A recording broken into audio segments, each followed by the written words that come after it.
My name is Roy Eldon Casper. I worked timber for 11 years before the autumn of 1931, and I have not worked it since. I am giving this account under oath to the Douglas County Labor Board on the 14th of November, 1931, approximately 6 weeks after the events I am about to describe.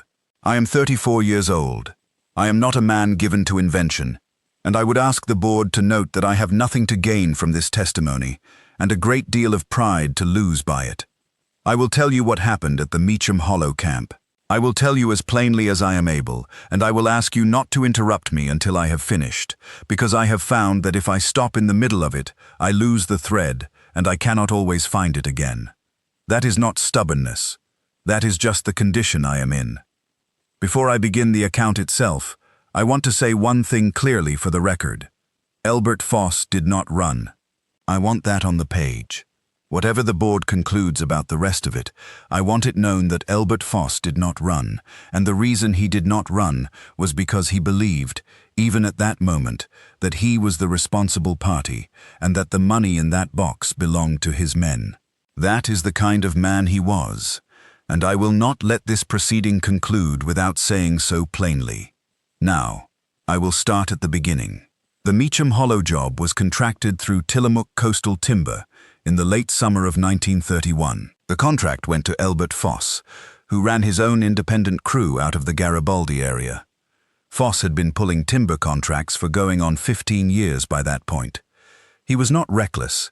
He was not a man who cut corners on safety or drove his crew beyond what the work demanded.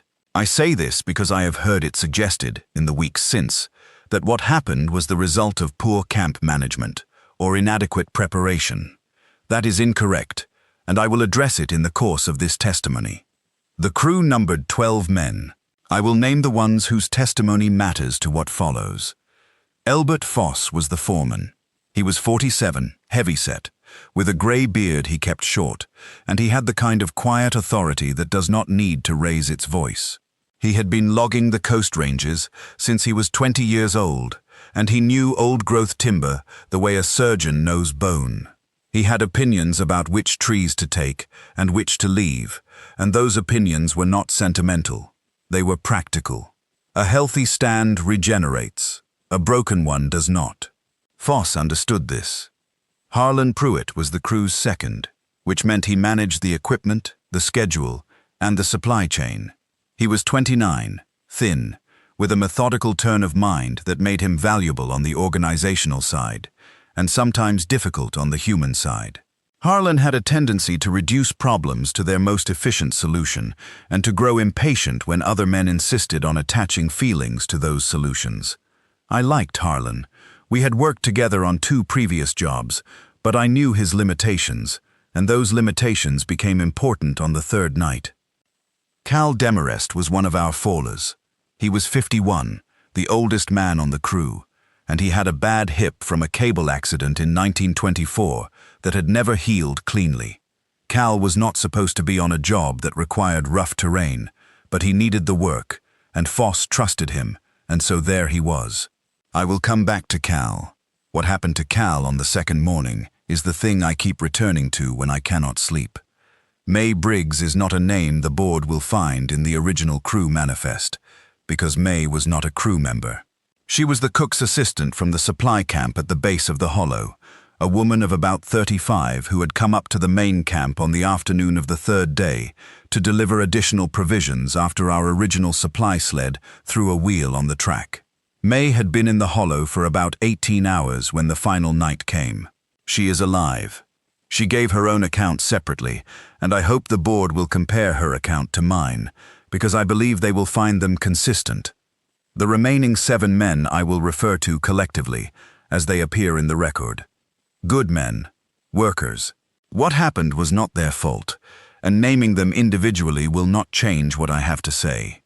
The Meacham Hollow itself is located in the northwestern drainage of what the survey maps call Section 14 of the Tillamook Timber Reserve. I do not know the precise legal designation. Foss handled the contract paperwork. What I can tell you is that it sat at the bottom of a long descending ravine, with old-growth Douglas fir on the slopes, rising to perhaps 300 feet in some places, and a seasonal creek running along the eastern edge of the clearing, where we established camp. The trees in that hollow were very old. I had worked old growth before. These were different in scale. The canopy was so dense that even in early September, the floor of the hollow received direct sunlight for perhaps 3 hours in the middle of the day. The rest of the time it was a green underwater dark, and the air at the bottom of it was 10 degrees cooler than the air at the ridgeline. Sound moved strangely in that hollow. The creek noise, which was a low, constant rush, seemed to come from multiple directions at once. Voices carried farther than they should have, and also died faster than they should have, depending on where you were standing. I noticed this on the first day, and I remarked on it to Harlan, who said that it was a function of the topography and was consistent with similar drainages he had worked in the upper Willamette. He was probably right. I note it only because it became relevant later, when we were trying to determine exactly where certain sounds were coming from. The contract called for us to fell timber in the lower section of the hollow over a period of approximately 12 days, clear a haul road from the felled section up to the main track at the ridgeline, and have the timber staged and ready for the truck crews by the end of the 3rd week of September. It was a standard seasonal contract. The pay was fair. We had done comparable work in comparable terrain, and there was no reason to anticipate anything unusual about this particular job. We arrived at the hollow on a Monday, which would have been the 8th of September, 1931.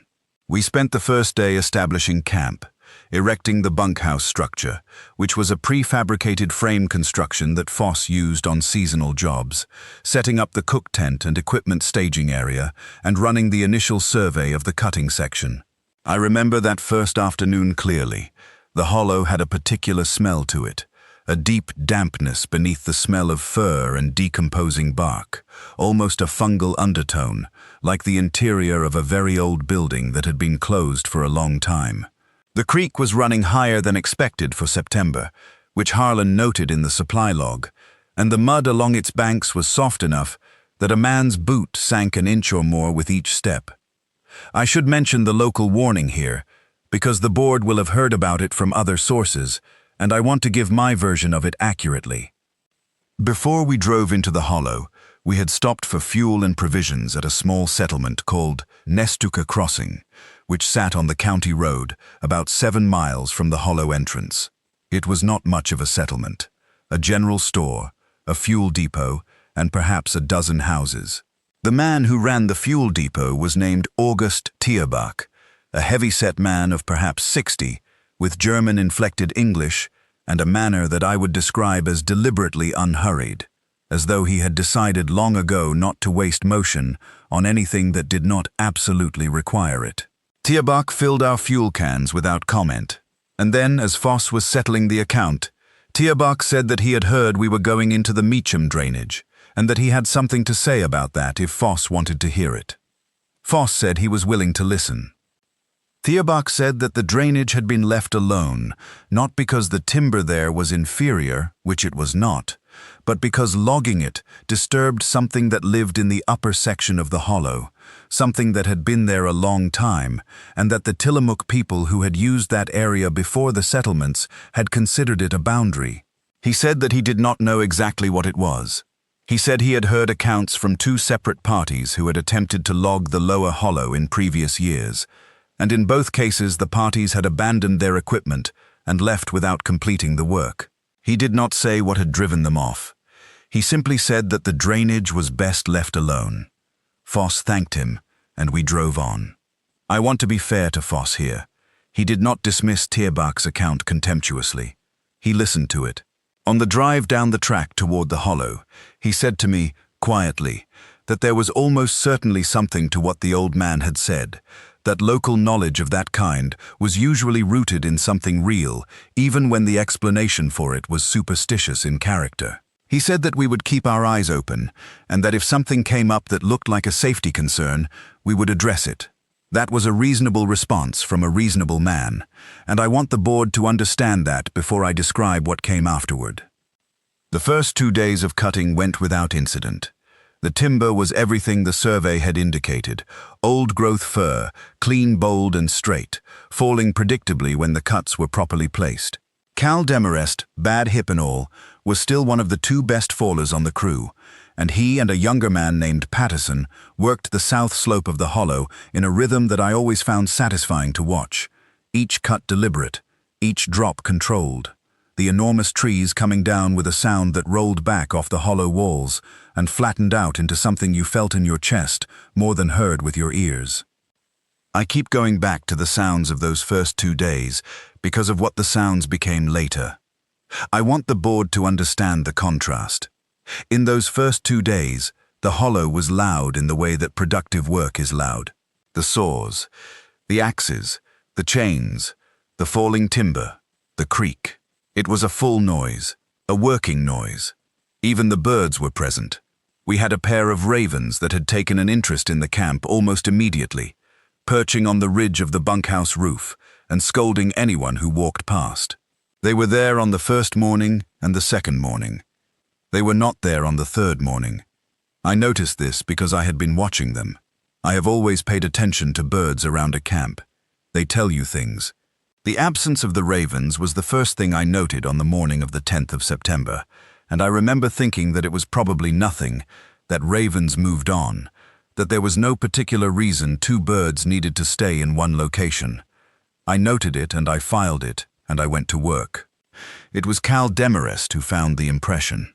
He came up to me about 2 hours into the morning work, moving faster than his hip usually permitted, and he said I should come with him down to the creek bank. He did not say why. His face had an expression I had not seen on Cal in 2 years of working alongside him, and Cal was not a man whose face showed much. I followed him. The creek bank along the eastern edge of the camp clearing had been soft since we arrived, as I mentioned.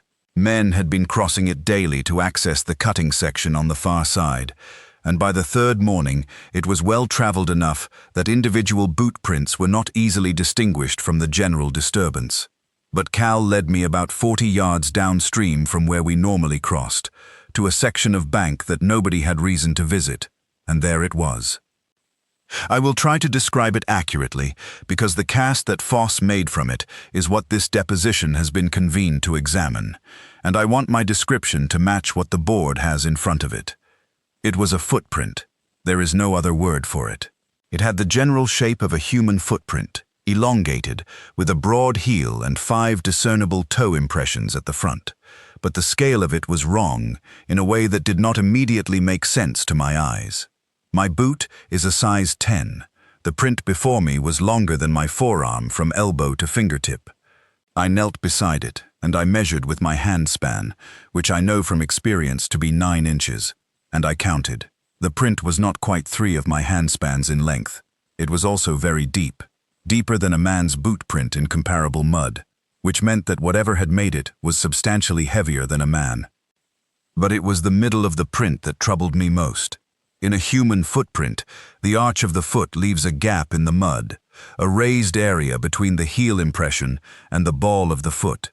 In this print, there was no such gap. The entire length of the print was pressed into the mud with uniform depth, except for a raised transverse ridge across the middle of the impression, running roughly perpendicular to the length of the print, a pressure ridge that pushed the mud up on either side of it. That ridge was not the arch. It was something else, some aspect of the anatomy of whatever had made this print that had no equivalent in anything I had seen before. I am not an anatomist. I cannot explain it. I am only telling you what I saw. Cal and I looked at the print for a while without speaking. Then Cal said we should get Foss. Foss came and looked at the print for a long time. He did not say anything immediately. He walked around it, crouched down, measured it with his own hand, studied the toe impressions, and pressed his own boot into the mud nearby to compare the depth. Then he went back to camp and got the plaster of Paris from the first aid kit, which he had thought to bring on the off chance we needed to set a splint in the field. He mixed the plaster at the creek edge and poured it into the impression carefully, using a strip of board to hold the perimeter while it set. We waited. It took about 40 minutes for the cast to firm enough to lift without distorting. When Foss picked it up and turned it over, there it was in reverse. Every detail of that impossible impression, fixed in dried plaster, 14 inches longer than any boot on the site, with the mid-foot pressure ridge running clear across it like a seam. Foss wrapped the cast in canvas and put it in the supply box in his own section of the bunkhouse. He said to Cal and to me that he would document it properly in the camp log, and that we should not mention it to the rest of the crew until he had decided how to proceed. He said he did not want speculation running ahead of facts. I agreed with that. At the time, I agreed with it completely. Looking back, I think we lost a day because of that decision. A day in which we might have broken camp and pulled out. A day that might have changed what happened to Elbert Foss. I have thought about this more than I can describe, and I do not know whether knowing sooner would have made the crew more willing to leave or less, because the argument that came later was not really about information. It was about money and pride and the particular stubbornness that comes over men who have committed to a thing and do not want to admit the commitment was a mistake. But I think about that day. I think about it constantly. We worked through the afternoon of the 10th. The cutting went well. The timber was falling clean. By dusk, we had 7 large-diameter logs staged at the base of the hall corridor, which was good progress, and the mood at supper was solid. May Briggs had not yet arrived. The cook that week was a man we called Whitmore, who was adequate at his work and uninteresting in his personality, which is exactly what you want from a camp cook. Supper was salt pork and potatoes and strong coffee, and after supper, the men sat around the lantern outside the bunkhouse and talked the way men talk when they are tired and fed and have another 10 days of work ahead of them. It was just after full dark, perhaps 8 in the evening, when I heard it for the first time. One knock, a single hard impact of wood on wood, coming from the tree line to the north of the camp. Not a branch falling, not the random creak of timber in a light wind. A deliberate impact, solid and clean, the kind of sound you make when you strike a log with the flat of an axe. One knock, and then silence. The men around the lantern stopped talking. We waited. Nothing. The creek ran. An owl called from somewhere up the slope, distant. Harlan said it was a woodpecker working a dead snag. Somebody laughed. The conversation resumed, and within 10 minutes it had moved on to other things, and I told myself that Harlan was probably right, that the acoustics of the hollow distorted things, and that an ordinary sound had been amplified and sharpened by the terrain. I told myself that, and I almost believed it. I did not sleep well that night. I lay in my bunk in the bunkhouse and listened to the creak, and to the breathing of the other men, and to the occasional shift and pop of the prefabricated frame settling in the night chill. The hollow was cooler at night than I had expected for September. The cold came up from the ground, not down from the air, which was a peculiar sensation, as though the earth beneath the camp was somehow colder than the atmosphere above it. I lay there for a long time before I finally slept, and when I slept, I did not dream anything I can remember, which is unusual for me. In the morning, the second knock came. No, that is not right. Let me restate. On the morning of the 11th, I did not hear another knock. What I noticed on the morning of the 11th was the silence. The birds that had been present on the first 2 days, not just the ravens but the smaller birds too, the juncos and the chickadees that had been moving through the understory, were largely absent. The creek was there, the wind moved through the upper canopy. But the bird noise that I had not consciously registered until it was gone had thinned to almost nothing overnight, and the hollow had a quality that I can only describe as held, as though it was waiting. I did not mention this to anyone. We cut through the 11th without incident, though I noticed that the mules we used to drag logs to the staging area were unsettled. They had been well behaved on the first 2 days. On the 11th, they required more handling than usual, pulling at their tethers and moving in tight, nervous circles when left unattended at the drag line. Patterson, who managed the mules, said that they had probably smelled a bear in the night, and that they would settle once the bear moved on. Patterson believed this. I did not correct him. It was on the evening of the 11th, at dusk, that the rhythm established itself. We had finished the workday and were at supper when it began. One knock from the tree line to the north. Then silence. Then two knocks, with a pause between them. The same pause, exactly the same pause. About 3 seconds. Then silence again. That was the sequence. 1, then 2. I counted the pause. I counted it twice to make sure I was not imagining the regularity. 3 seconds between the two knocks. 3 seconds. Every man at the supper table heard it. The conversation stopped completely. I watched Foss's face. He was looking north, toward the tree line, and his expression had the particular quality of a man who is recalibrating, reassessing. He had heard something he had not expected, and he was deciding what it meant. Harlan said it was a pair of woodpeckers. He said that some woodpecker species communicated with each other through percussive signaling, and that the consistency of the interval was a function of learned behavior, not intelligence. He was speaking quickly and slightly too loudly, which was not his usual manner. Foss said nothing. He ate the rest of his supper. The knocking did not repeat that night. I had expected it to. I lay in my bunk listening for it until well past midnight, but it did not come again, and eventually I slept. In the morning of the 12th, Foss drew me aside before the workday began and showed me the camp log. He had noted the footprint discovery and the cast on the 10th, and on the 11th, he had noted the animal behavior and what he called the percussive signals from the northern tree line. He had measured the distance from camp to the tree line using a 50-foot measuring tape and pacing, and he had written the figure in the log, 230 feet from the northern edge of the clearing to the nearest standing timber. He had also drawn a rough map of the camp layout with the bunkhouse, the cook tent, the equipment area, and the supply cache marked, and he had drawn a dotted line indicating the approximate location from which the knocking seemed to originate. I asked him what he was thinking. He said that he was not yet sure what he was thinking, but that he wanted the log to be precise because he had a feeling it might matter later. I will say now what I should have said then. I should have told him about Tierbach and what Tierbach had said about previous crews abandoning the hollow. Foss had been in the truck cab with me when Tierbach said it, so Foss had heard it too, but I had the sense that it had not stayed with Foss in the same way it had stayed with me, because Foss was a practical man, and the practical part of the account was exactly the kind of local superstition he had been trained his whole working life to respectfully ignore.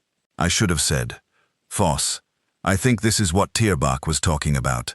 I think we should pull the crew and call the contractor and take the penalty on the contract."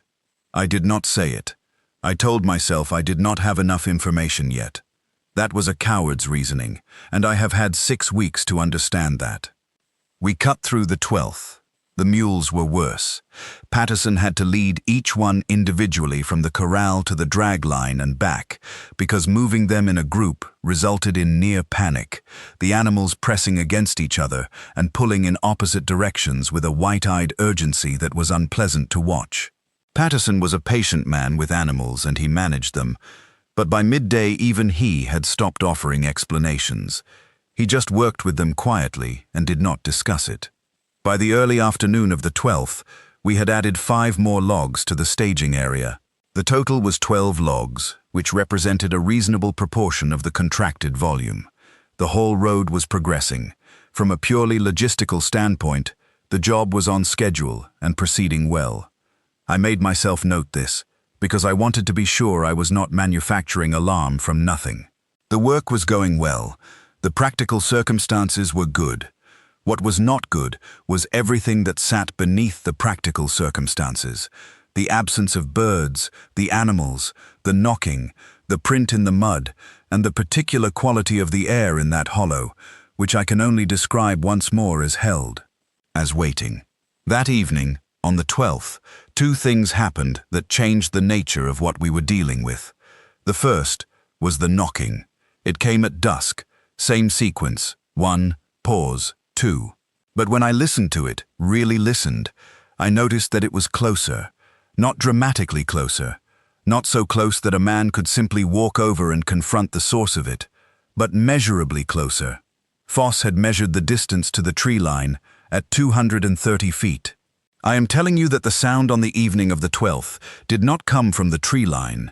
It came from somewhere inside the tree line, perhaps 30 or 40 feet in from the nearest standing timber, which put the source of it at roughly 200 feet from the camp clearing. 200 feet instead of 230. 30 feet closer than the night before. I measured this in my head using the acoustic character of the sound, which I know is not a precise method. But I have worked in forest environments for 11 years. I have a functional understanding of how sound propagates through different densities of timber. I am confident in my estimate. Foss heard it too. I saw him count the distance with his eyes. The second thing that happened on the evening of the 12th was that 2 of the men saw it. They were standing outside the bunkhouse after supper, 2 of the background crew that I will not name for their own sake, taking the night air before turning in.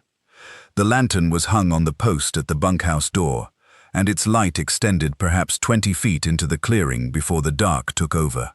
The men were standing just at the edge of the lantern's reach, looking south toward the equipment area, when one of them grabbed the other's arm and pointed north. They both said the same thing when they described it, a shape, standing at the edge of the lantern light, at the point where the light gave out and the dark of the clearing began, just before the dark deepened into the tree line. Upright, not moving, wide. They could not say how tall. They could not say how far away, because the depth perception at the edge of lantern light, in a hollow with no moon, is essentially nothing. But they both agreed on the following. It was standing on 2 legs. It was as wide as a door frame, and it did not move for the entire time they were looking at it, which they estimated at perhaps 30 seconds before one of them shouted, and the shape was gone. Was it gone because it moved? Or were their eyes simply adjusting to the dark, and resolving what had been a shadow or a stump into something that no longer appeared as it had? I cannot tell you. I was not there. I am telling you what they told the full crew when they came into the bunkhouse shouting, and I am telling you that both men were frightened in a way I recognized as genuine. Foss heard their account. He took them outside and had them show him exactly where they had been standing and where they had been looking. He walked to the point in the clearing they indicated, and he shone his lamp in that direction, and he walked forward, slowly, toward the tree line, calling back to us to tell him if he was walking toward the right area. He walked until the bunkhouse lantern behind him was distant, until he was perhaps 10 feet from the nearest trees. He stopped, and he shone the lamp around at the ground. He came back and said that there were no marks in the clearing that he could find. The ground at the tree line was covered in needlefall, and was not soft enough to take impressions clearly. He said that we should all get some sleep. I believe Foss saw something out there in the edge of the lamp and the dark. I believe this because of the way he held his voice when he told us to sleep. Elbert Foss had one tell. When he was containing something, he spoke very slowly and very levelly, and each word had exactly the same weight as every other word. He spoke that way when he told us to sleep. I knew him well enough to know what it meant. He did not sleep himself. I know this because I lay awake until well after midnight, and I heard him moving in the bunkhouse, quietly, sitting up in his bunk, standing, walking to the window in his socks, standing there in the dark. He did not know I was watching him. He was awake, and he was thinking, and whatever he was thinking, he kept it to himself that night. I want to come back now to the 3rd day, to what happened with Cal Demarest on the morning of the 12th, because I skipped over it, and I should not have. Cal had been working the south slope of the hollow with Patterson through the morning when he told Patterson he needed to stop and rest his hip. This was not unusual. Cal managed his hip by taking short breaks when the terrain was rough, and Patterson was accustomed to it. Cal found a fallen trunk at the edge of the cutting zone and sat on it while Patterson continued working about 50 yards up the slope. Cal sat on that trunk for perhaps 10 minutes. Then he looked up the slope, into the uncut timber above the cutting zone, and he saw something moving in the upper canopy. He described it to me in exact terms. He said it was not wind. He said the canopy in that section is so high that the individual branches are enormous, the kind of branches that a man could not wrap his arms around. And what he saw was a branch moving, a single very large branch, in a sustained lateral movement that did not correspond to any wind because there was no wind in the hollow that morning. He said the branch moved the way it would move if something very large was in the canopy above it, resting its weight on it, or pushing off from it, or pulling itself along the trunk by it. And he said that while he was watching the branch move, he heard a sound from above that he described as breathing, a large, slow, rhythmic sound from somewhere in the canopy. He could not see the source of it because the branch obscurity above him was total. He sat very still, he told me. He did not call out to Patterson. He sat on that fallen trunk and he did not move, and he looked up into the canopy, and he listened to that breathing, slow and enormous, for what he estimated was 3 minutes before it stopped and the branch was still again. Cal did not go back to the south slope that afternoon. He told Foss he needed to rest his hip, which was partially true. He did not tell Foss what he had seen in the canopy. He told me, privately, that evening. I asked him why he had not told Foss. Cal said, "I figured Foss had enough to think about already." I did not push him on it, and that was another mistake I have to carry. If I had told Foss about the canopy, about the movement and the breathing above the cutting zone, I believe he would have pulled the crew that night. The tree line knocking alone was enough to make a reasonable man uncertain. The canopy movement would have decided it. I did not tell Foss until the night of the 13th, which was too late. Let me tell you about the morning of the 13th. I woke at 4:30, well before the work call, because of the smell. I have mentioned the smell of the hollow, the deep fungal dampness beneath the fur and decomposing bark. That smell had been present since we arrived, and I had grown accustomed to it. But on the morning of the 13th, there was something additional in that smell, something that overrode the baseline. It was animal in character, not foul exactly, not garbage or waste, more like wet fur, the smell of a large animal that has been in wet conditions for a long time, concentrated and close. The kind of smell you get standing next to a horse that has been out in rain all day, but heavier and older somehow, as though the source of it had been wet for years and not just hours. The smell was strong enough to wake me from sleep. I lay in my bunk and breathed it, and looked at the ceiling of the bunkhouse in the dark, and I told myself it was a bear.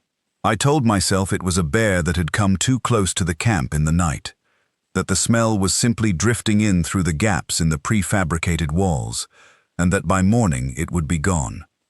By morning it was not gone, but it had faded enough that I could not be entirely certain it was there at all, and the daylight and the noise of the workday and the smell of the camp cook's coffee eroded my certainty further. May Briggs arrived at the camp at approximately 2 in the afternoon of the 13th. She came up from the supply base at the hollow entrance with the provisions that the supply sled had failed to deliver, driving a mule-drawn cart up the haul road that Harlan had been clearing. She was a businesslike woman who had done this kind of work for several seasons and who had no patience for men who treated her arrival as an event requiring comment. She unloaded the provisions, inventoried the supply cache with Harlan, and took over the cook tent from Whitmore, who reacted to this with ill-concealed relief. I spoke with May briefly that afternoon. I asked her if she had noticed anything on the haul road coming up from the base.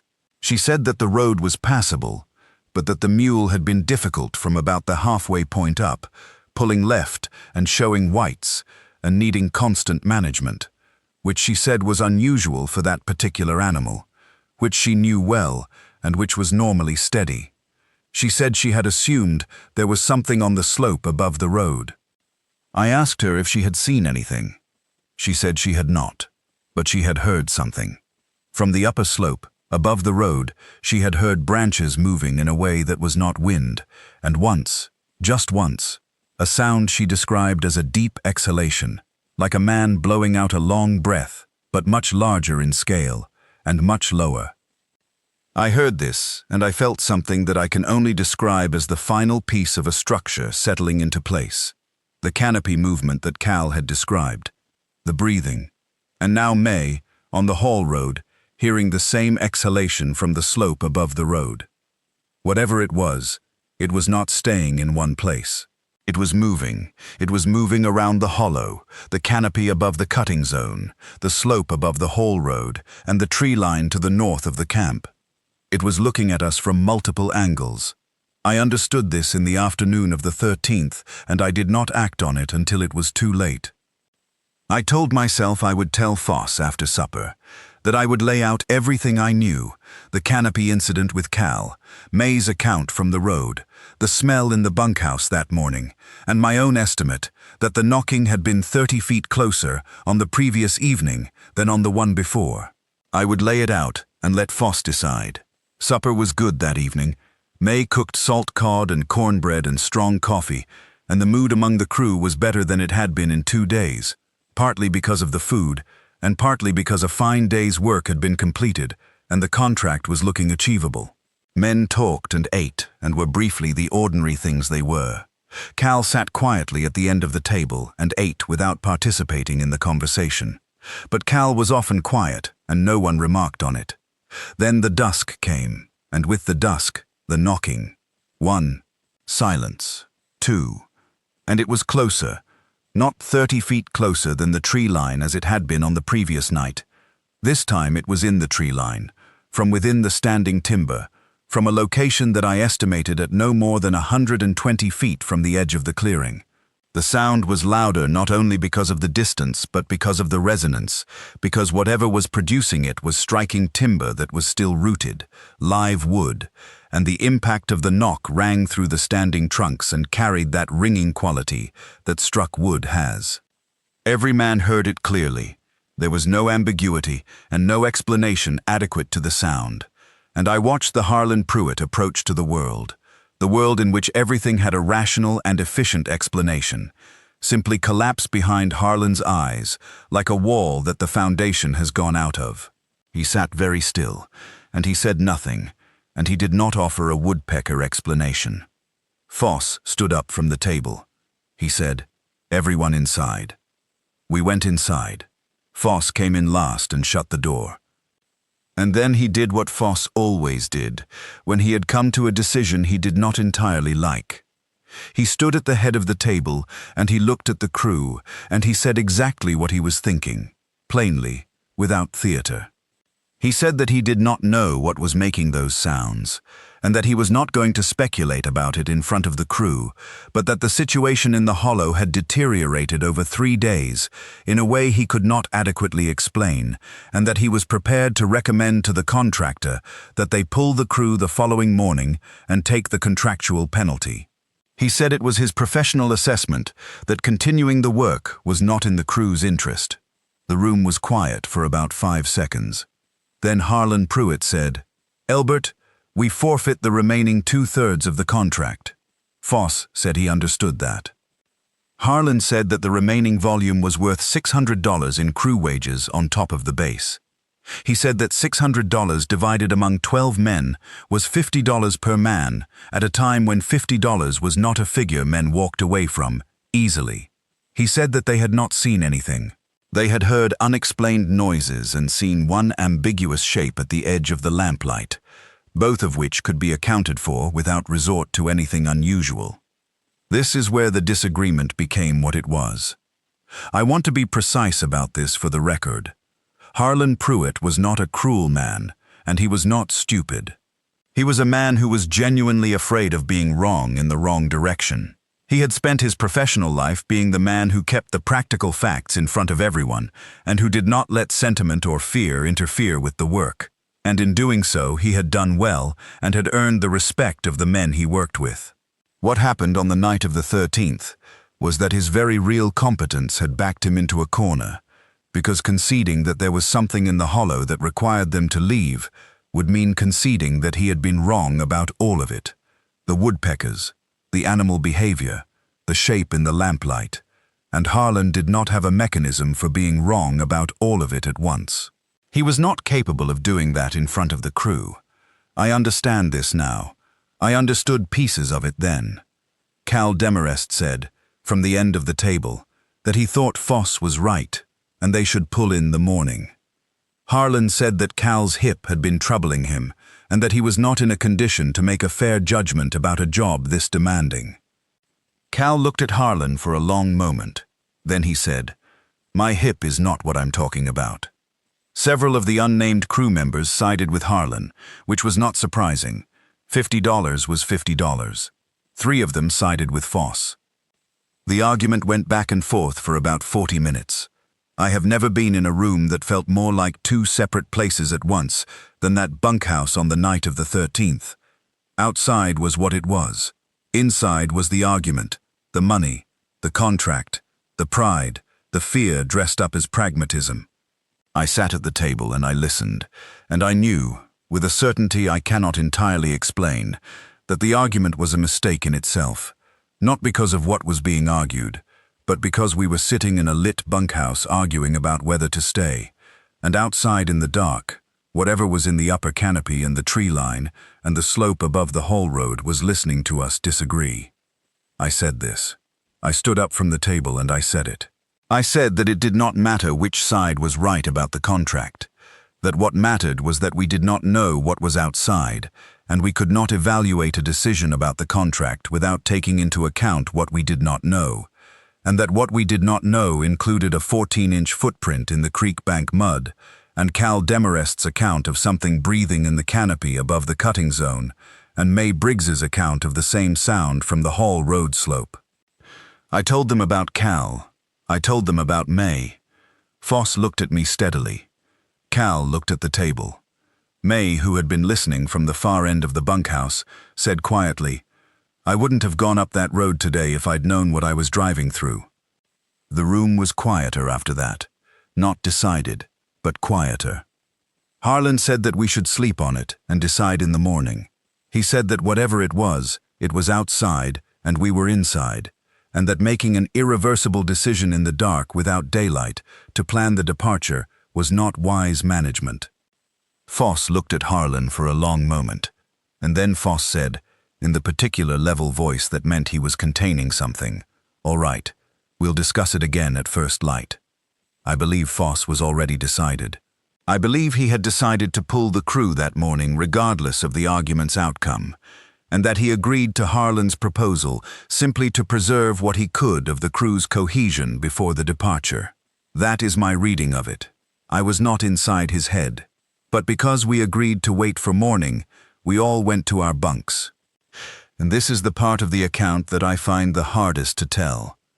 I will tell you what I remember, and I will try not to confuse the sequence, because the sequence in my memory is not entirely clean, and I want to be honest about that. I was in my bunk. I believe it was between 11 and midnight, but I cannot be certain. I was not asleep. I am not sure anyone was sleeping. The bunkhouse had that quality of collective wakefulness, of a room full of men performing the stillness of sleep without achieving it, each one aware that the others were also performing it. I was listening. I had been listening since I lay down. The creak, the hollow settling in the cold, the occasional shift of the prefabricated frame.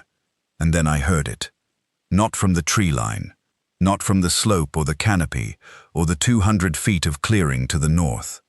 From above. 1 knock, then 2, the same sequence, the same 3-second interval between the pair, but the resonance of it was different. The ringing quality I had noted when it moved into the standing timber was present, but changed, closer, more immediate, with a quality I had to think about before I understood it. I was lying in my bunk looking up at the roof of the bunkhouse when I understood it. It was coming from the roof, from directly above me, from the ridge of the bunkhouse roof where the 2 ravens had sat on the first morning and the second morning and had not sat since. Something was on the roof. I did not move. I lay in my bunk and I did not move. Around me in the bunkhouse I heard the specific absence of snoring, the specific held quality of breathing that is not sleep, and I knew every man in that building was awake and lying still and doing exactly what I was doing. 1 knock, from directly above, and then 2, and then something else. A creak from the eastern wall of the bunkhouse, the prefabricated panel that faced the tree line. Not a settling creak, not a wind creak. A sustained lateral pressure, the creak of a material being bent slowly, but with enormous force. The sound a green branch makes when you bend it before it breaks. And then a sound that I do not have the right word for. A low, sustained vocalization from outside the eastern wall that I am going to describe as a sound somewhere between a groan and a roar, produced by a chest cavity much larger than a man's, at a pitch that I felt in my sternum before I heard it with my ears, and that vibrated the planking of the bunkhouse wall the way a bow vibrates a string. The bunkhouse had a single interior lamp on a bracket above the door. It was burning low. In its light I could see the eastern wall, and I could see the eastern wall moving. Not the door, the wall itself. The prefabricated panel system that Foss used was constructed from paired 2x6 planks, tongue and groove, on a framed structure. The eastern panel was flexing. The planks were bowing inward as though something outside was pressing against the entire panel from its outer surface, applying force across a broad area rather than at a single point, the way you would push against a wall with your full body rather than your fist. 3 men were out of their bunks before I registered I was moving. I have no clear memory of the decision. I was in my bunk, and then I was on my feet. I know I pulled my boots on, which is a strange thing to remember with such clarity, but I remember the feeling of the laces against my fingers and the particular cold of the bunkhouse floor through my sock before the boot was on. The eastern wall cracked. A sharp report, like a rifle, as the first plank gave, the tongue and groove joint splitting rather than the plank itself, the panel losing structural integrity at the joint. Then another crack, and a third, rapid, like something falling apart in sequence rather than all at once. And then a section of the eastern wall, perhaps 4 feet wide and 6 feet tall, came inward. It did not fall. It was pushed. It was pushed in from outside with a single motion, a controlled inward shove that laid the section of wall flat across 2 bunks on the eastern side of the bunkhouse, and the cold of the hollow outside rushed in through the gap as a kind of presence, a pressure of cold air, and that smell, that enormous wet fur animal smell, heavy and immediate and absolute. I looked at the opening. I want to be precise here, as precise as I am capable of, because I understand this is the central claim of this deposition, and I understand how it will be received. In the gap where the wall had been, in the dark of the hollow outside, I saw an arm, a forearm and hand pressed flat against the broken section of wall, holding it down, a hand that was broader than a man's hand, in the same proportion that the footprint at the creek was larger than a man's foot. The skin of it, in the faint lamplight, was dark, covered in heavy fur that went darker at the fingers, and the fingers themselves were thick-knuckled and pressed flat against the planking, with a force I could see in the tension of the tendons on the back of the hand. The hand was there for perhaps 2 seconds, pressed flat, not moving, as though whatever was attached to it was looking into the bunkhouse through the gap above the fallen section of wall. Then the hand withdrew. The shouting started. The full crew, everyone in that room, moved at once, and there was no coordination to it, no organization, just the pure physical response of 12 human beings in a space where a wall had just been pushed down and something was looking in through the hole. 7 men went through the door toward the camp clearing and the hall road. 3 went through a side window into the equipment shed. May was already out of the cook tent, which was attached to the side of the bunkhouse, and she was running for the hall road. I can account for Harlan. He went through the door with the 7. I can account for Cal. He went through the side window with the 3, which I noted because of his hip, and I remember being glad that he had gotten out. I turned back. Foss was at the supply box. He had the canvas-wrapped cast under one arm, and he was trying to work the padlock on the strongbox, the payroll strongbox that held the cash wages for the remaining week and a half of the contract. The padlock was a combination type, a brass-bodied lock that I had seen Foss work 100 times, and in the lamplight and the cold and the noise of the hollow coming in through the broken wall, he was working the combination with his right hand, while holding the cast under his left arm, and the lock was not opening. I said his name. He said, "I've almost got it. I'll be right behind you." I stood in the doorway. The lamp on the wall was still burning.